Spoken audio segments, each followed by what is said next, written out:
Hamas نے غزہ جنگ بندی کی تجاویز منظور کر کے ثالثوں کو جنگ بندی کی منظوری سے آگاہ کر دیا۔ حماس نے مصری اور قطری ثالث کاروں کو جنگ بندی کی تجویز کے ساتھ اپنے معاہدے سے بھی آگاہ کیا۔ دوسری جانب اسرائیلی وزیر اعظم نیتن یاہو نے حماس کی تجاویز مسترد کرتے ہوئے کہا ہے کہ حماس کی منظور کردہ تجاویز اسرائیل کے مطالبات سے دور ہے، لیکن اسرائیلی حکومت مذاکرات کے لیے ایک وفد بھیجے گی، ساتھ ہی جنگی کابینہ نے فیصلہ کیا ہے رفح پر کارروائی جاری رکھیں گے۔ ادھر اسرائیلی حکام کا کہنا ہے کہ یہ وہ فریم ورک نہیں ہے جسے ہم نے منظور کیا تھا۔ حماس نے جن تجاویز سے اتفاق کیا ان کے کچھ ایسے دور رس نتائج ہوں گے جنہیں اسرائیل قبول نہیں کر سکتا۔ حماس کی جانب سے جنگ بندی معاہدے کی تجاویز منظور کرنے کے باوجود اسرائیل نے رفح پر حملہ کر دیا۔ عالمی میڈیا نے دعویٰ کیا ہے کہ مغربی رفح میں اسرائیلی حملے شروع ہو گئے ہیں۔ صہیونی فوج شہر کے مشرق میں اہداف کو نشانہ بنا رہی ہے۔ رفح میں بڑے پیمانے پر توپخانے سے فائرنگ کی جا رہی ہے، جبکہ ٹینکوں کی پیش قدمی بھی جاری ہے۔ اسرائیلی فوج نے کارروائی سے قبل فلسطینی علاقے میں مشرقی رفح کے باشندوں کو توسیع شدہ انسانی علاقے کی طرف زبردستی بھیجنا شروع کر دیا۔ اسرائیلی فوج کا کہنا ہے کہ مشرقی رفح سے تقریباً 1 لاکھ افراد کو نکال رہے ہیں۔ شہریوں کی منتقلی کے لیے پوسٹرز، SMS پیغامات، فون کالز اور عربی میں میڈیا کی نشریات کے ذریعہ پیغامات پہنچائے گئے۔ ادھر سعودی عرب نے اسرائیل کو رفح پر حملے سے خبردار کرتے ہوئے کہا کہ اسرائیل کی خونی منظم مہم پہلے ہی فلسطینیوں کو دربدر کر چکی۔ اسرائیل غزہ میں انسانی حقوق کی خلاف ورزی فوری روکے، عالمی برادری نسل کشی آپریشن رکوانے کے لیے مداخلت کرے۔ بھارت میں بیٹی کی پسند کی شادی سے ناراض اہل خانہ نے داماد کو تشدد کا نشانہ بنانے کے بعد اس کی ناک کاٹ دی۔ بھارتی میڈیا رپورٹس کے مطابق ریاست دیا متاثرہ شخص نے گھر والوں کو واقعے کی اطلاع دی، جس کے بعد اسے ہسپتال منتقل کیا گیا۔ SHO انیتا رانی کے مطابق خاتون کے 2 بھائیوں سنیل اور دنیش سمیت 5 افراد کے خلاف اغوا اور حملہ کرنے کا مقدمہ درج کیا گیا تھا۔ رپورٹ کے مطابق 23 سالہ چیلرام ٹوک اور ان کی بیوی اندرا نگر میں کرائے کے مکان میں رہائش پذیر ہیں، جبکہ جوڑے کا تعلق جودھ پور کے جانور گاؤں سے ہے۔ دونوں ایک دوسرے کو پسند کرتے ہیں اور رواں سال مارچ میں ان کی شادی ہوئی تھی۔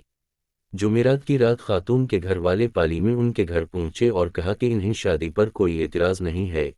خاتون کے اہل خانہ انہیں گاڑی میں بٹھا کر جودھ پور لے جانے لگے اور چلتی کار میں چیلرام کو تشدد کا نشانہ بنانے کے بعد اس کی ناک کاٹی، پھر اسے وہیں چھوڑ دیا اور بیٹی کو ساتھ لے گئے۔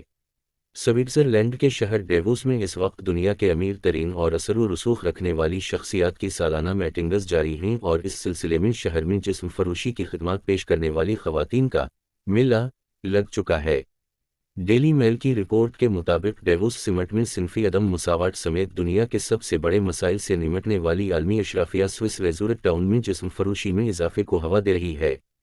اس میٹنگ میں شرکت کے لیے دنیا بھر سے آنے والے لیڈرز اور کاروباری شخصیات کی موجودگی جسم فروشی کے کاروبار کو ہر سال آسمان کی بلندیوں پر پہنچا دیتی ہے۔ جسم فروشی کے لیے خواتین کو اسی ہوٹل میں بک کیا جاتا ہے جہاں 5 روزہ سمٹ کے لیے طاقتور شخصیات اور ان کے ملازمین موجود ہوتے ہیں۔ یہ سمٹ جنوری 16 سے شروع ہوئی۔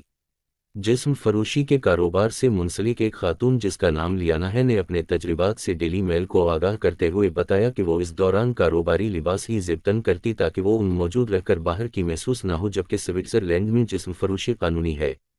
لیانا کا کہنا تھا کہ جس شخص کو اپنی خدمات فراہم کرتی ہے وہ دراصل ایک امریکی ہے اور سال میں متعدد بار سوئٹزرلینڈ کا دورہ کرتا ہے، اور وہ کانفرنس میں شرکت کرنے والے 2700 افراد میں شامل ہے۔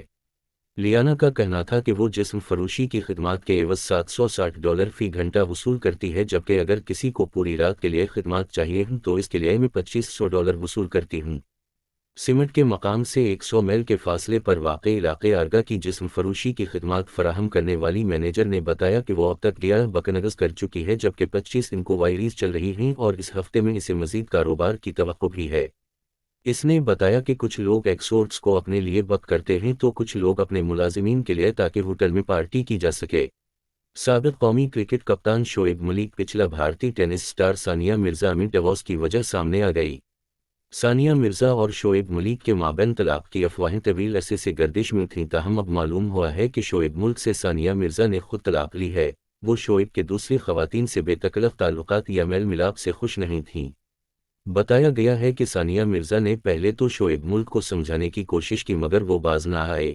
اس پر انہوں نے شعیب ملک کی ان سرگرمیوں کو نظر انداز کرنے کی بھی کوشش کی، مگر جب صبر کا پیمانہ چھلک پڑا تو انہوں نے بالآخر طلاق کا مطالبہ کر دیا۔